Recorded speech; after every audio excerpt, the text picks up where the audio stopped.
Okay guys, good morning. Na ito muli ang inyong Crazy Street Preacher na si Boaz. So, ang gusto ko lang po i-share sa inyo yung kasi maraming tao hindi alam tong story na to. So, I will take the opportunity na i-share po sa inyo ito din and I will try to explain it in a very short, limited time kasi pang social media po natin to. Okay, ang topic po natin yung original sin. Yes, original sin.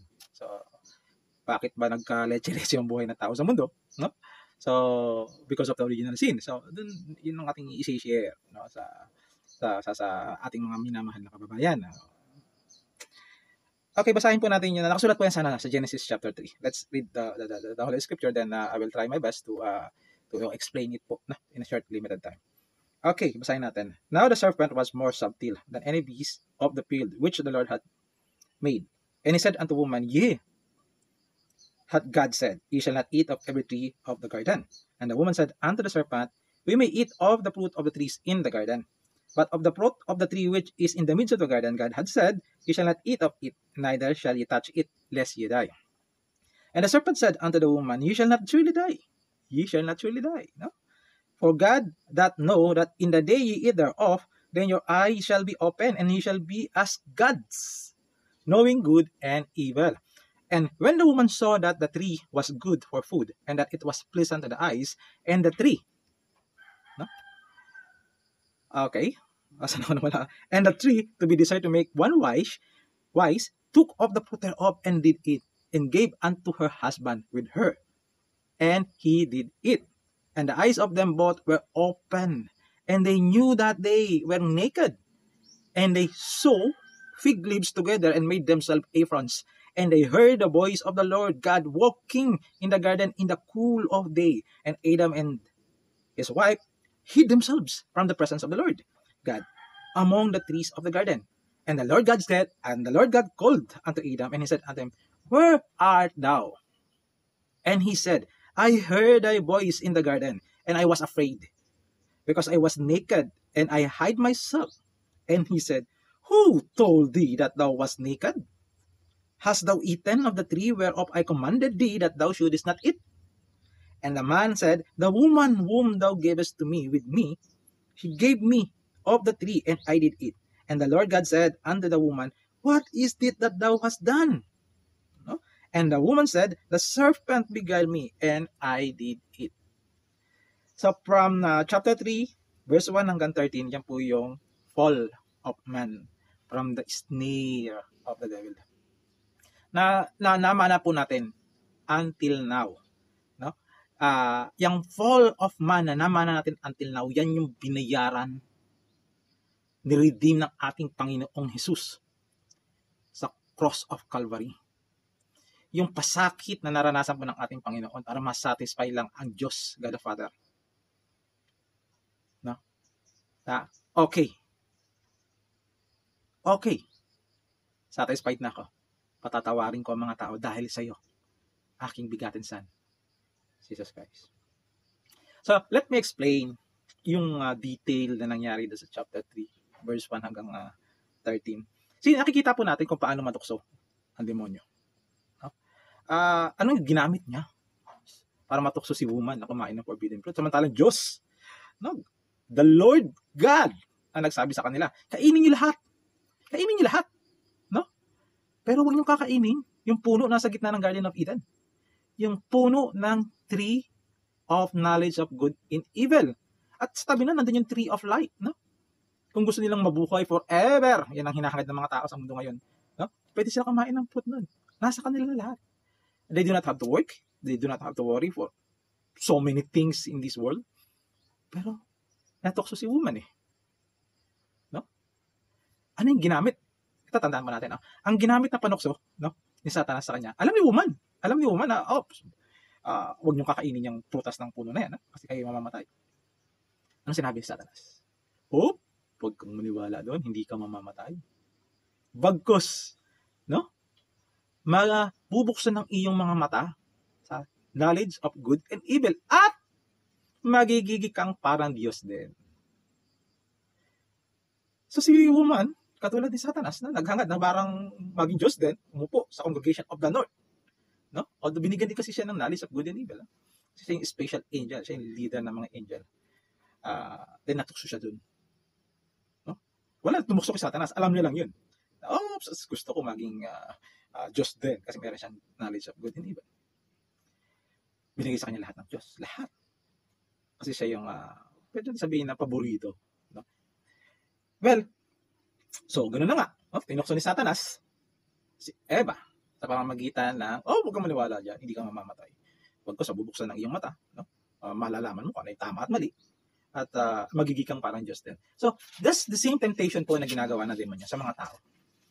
Until now. Bakit merong evil? Tinatanong nila, bakit merong evil sa mundong ito? Kung magbuti ang Diyos, dapat wala, tanggalin yung evil na yan. Well, that's a good question. Bakit ginawa pa ng Diyos yung puno na yun na pwedeng matukso si Satanas? Si Eva? No? That's a very good and valid question. And a smart question. No? Ano po ang kasagutan dun? Because of love of God for us, man. No?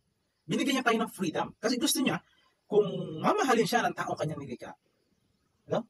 Out of freedom. Same din na nangyayari po sa atin sa kasalukuyang panahon. No? Kung mamahalin po natin ang Diyos, it's our choice.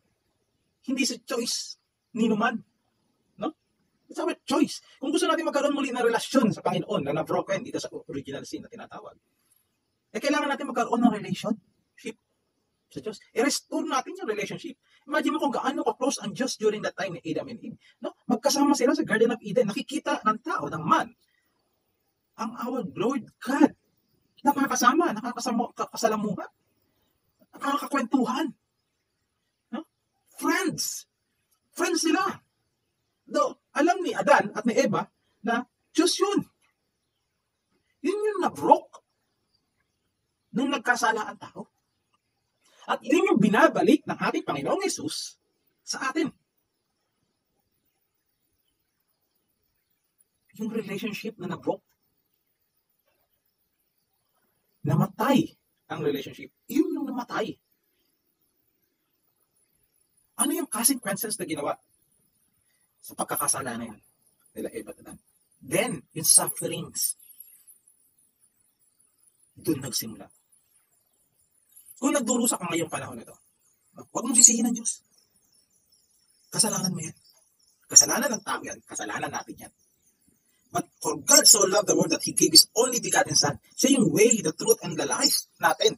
Siya ang pumapagitan sa atin, sa ating Panginoon, sa God the Father. So dapat sana maunawaan lahat ng tao yan. Napaka-significant po ng information na yan. Alam ko lahat ng tao, they feel God. But that's not enough kung wala kayong relationship. Pwede ka magpakita ng kabanal-banalan. But that's why. That doesn't. Sabi nga ng Panginoon sa Book of Isaiah, ang mabuting gawa ng talis para maruming basahan. Ano yung kabutihan? Ang magagawa mo para maligtas ka? Wala. Isa lang. Ang manampalataya kay Jesus Christ. At magkaroon ng relationship muli. Kung mababasa niyo po sa Book of Matthew, di-discuss ko before, no? Ang sabi ni Diyos, ang sabi ng mga tao, nag-prophecy kami sa pangalan mo, at kasi kami ng devil sa pangalan mo. No? At ano sabi ni Jesus Christ? Lumayo kayo sa akin, hindi ko kayo tinala. Bakit? Kasi walang relationship. Pinili mo yan, Diyos. As a human, as a man. At tayo, kilala ba natin ang Diyos? So, kaya ba, ano sinasabi sa atin? The beginning of knowledge is to fear God. The beginning of wisdom is to know Him. Wisdom and knowledge is different. So, ano yung wisdom? To know Him. Kasi pag kilala natin ang ating Panginoon, at papakilala sa ating pamamagitan ng Biblia, we gain wisdom, and we gain relationship, and we gain our salvation. And the promises ng Diyos, na we will learn, and we will be them. Kaya hindi naman natin sa kanila kung hindi kasama niya, kaya matagal ang Diyos. And kaya magiging kasama rin tayo ng Diyos. Hindi ka. Ang buhay ng Diyos, hindi mo lang sa tuloy. It's the same thing.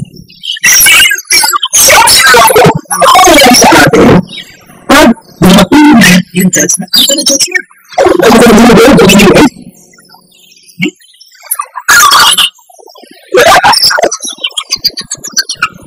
kasi tinis na siya. Dinis na siya. Sabi ko na tayo matutin.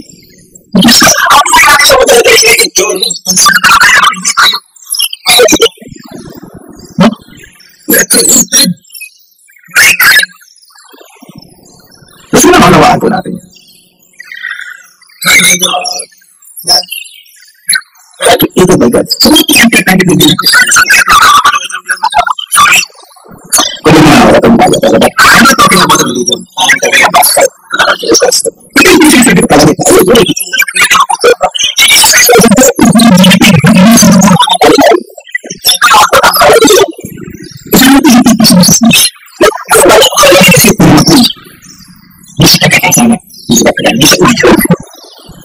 Magkaroon tayo ng opportunity na piliin natin ang Diyos.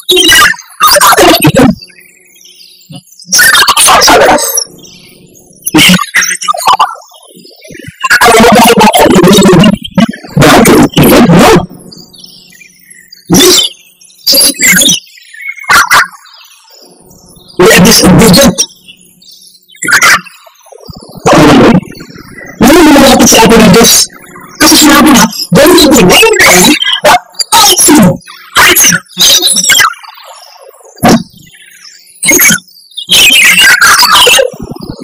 Imagine sa Diyos. Wala na talaga ng cross. Ano yung ginagawa mo sa atin? Hindi natin si Jesus Christ. Ito na si Mary. Yung si Jesus is only carpenter. At si Mary is kasama ako yun.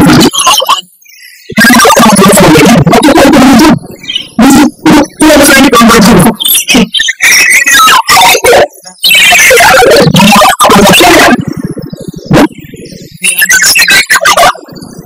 Okay, napakasagot ako. Bakit ang ka sa akin? Lalo na mahirap mo. Mahirap na rin.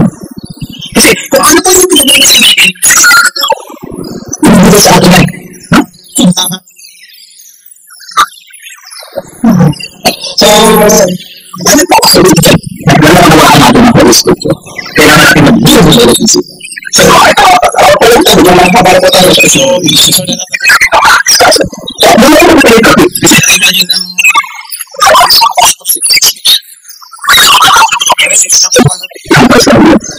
discuss ko lang po sa mga inisip.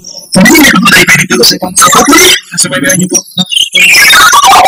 Sa mga po, isilip ko natin sa ating mga kaibigan. Mga ito masyadong natin ito kasi yan. Makikita lang natin na mas visible ito. Visible na salat natin yung mga sign effects.